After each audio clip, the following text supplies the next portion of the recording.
J'ai beaucoup de mal à me concentrer pour apprendre mes leçons, avec le bruit de la maison, les voitures qui passent et puis mes frères et sœurs. Quelle solution avez-vous à me donner et comment je peux faire? Alors, solution Louis est évidemment de pouvoir trouver un lieu le plus calme possible parce qu'effectivement tous les stimuli sensoriels, le son, ça pourrait être des odeurs, des choses qui bougent autour de toi, peuvent te déconcentrer dans ton travail. Une façon de travailler est d'utiliser soit des petites cache-oreilles, ce qu'on appelle souvent des boules qui ce qui peut aider pour travailler et être moins parasité par les sons. Utiliser des casques audio anti-bruit aussi peuvent être aussi tout à fait intéressants. Enfin, certains jeunes, et ça aide à la concentration, vont mettre un son parasite mais tout à fait agréable pour eux, par exemple de la musique, une petite musique. Alors idéalement, il faut que ce soit une musique qui soit un petit peu répétitive, type par exemple musique classique, et qui peut être tout à fait intéressant pour travailler et être moins parasité par les autres sons. Il m'arrive souvent de devoir apprendre des longs textes. Auriez-vous une technique pour réviser, que ça soit plus efficace au niveau de la mémorisation? Alors, une des techniques pour mémoriser, Alexandre, est d'utiliser la visualisation.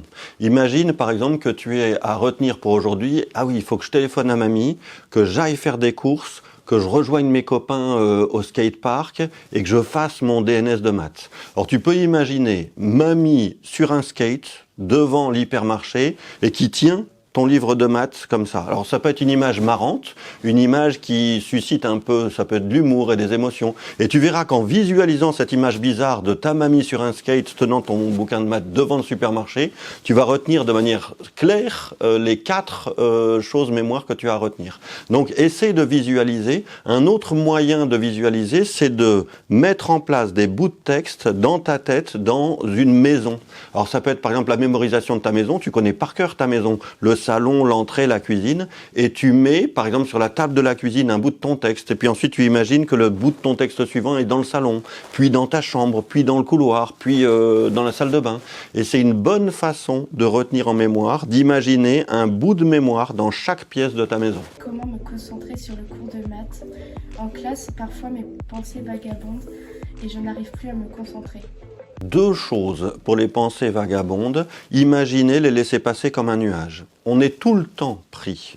Tu sais qu'on a par exemple au moins 4 à 5 pensées par minute. En général des pensées qui ne servent à rien. Tiens, j'ai le genou qui gratte, on est quelle date aujourd'hui, qu'est-ce que je vais faire ce week-end, et pourtant on est en classe. Alors l'idée c'est d'imaginer que cette pensée est un petit nuage, et tu souffles en faisant une petite expiration en classe sur le petit nuage, et tu imagines souffler, et tu te reconcentres sur ce qui se passe. La meilleure façon ensuite d'être en concentration sur le cours est de trouver une émotion positive dans le cours et de se dire j'aime bien ce cours d'égyptologie en histoire, ça m'intéresse beaucoup, l'Égypte ancienne. Alors là c'est plus facile. En maths, c'est trouver quelque chose qui va te servir et qui va avoir une émotion positive. En disant tiens, je pourrais utiliser cette leçon de maths dans un jeu vidéo. J'imagine comment ce travail sur les angles, je pourrais l'utiliser dans tel jeu, par exemple sur Rocket League. Et donc, se donner des émotions dans un cours, c'est accentuer l'intérêt de ce cours et accentuer les capacités de concentration et de mémorisation en même temps. Après avoir regardé des séries, je n'arrive plus à faire mes devoirs. Est-ce que vous auriez une astuce? Idéalement, c'est de pouvoir d'abord faire ses devoirs et de se donner comme récompense. C'est super, je sais que quand j'aurai fini mon DNS de maths, je me donnerai comme récompense l'idée de continuer Star Wars Boba Fett comme sur la série que je regarde en ce moment. Si tu veux couper, pourquoi pas, mais tu te donnes un chronomètre. Par exemple, tu utilises ta montre ou ton téléphone et tu te dis je regarde ma série 10 minutes. Et je me donne 10 minutes et quoi qu'il arrive au bout de 10 minutes, quand ma montre sonne ou quand mon smartphone sonne, je m'arrête et je me reconcentre sur mon travail une demi-heure. Et comme récompense, je me redonne un petit coup de 10 minutes de série. Comme ça, je vais regarder l'épisode en 3-4 fois et pendant que je fais mes devoirs. Pourquoi pas?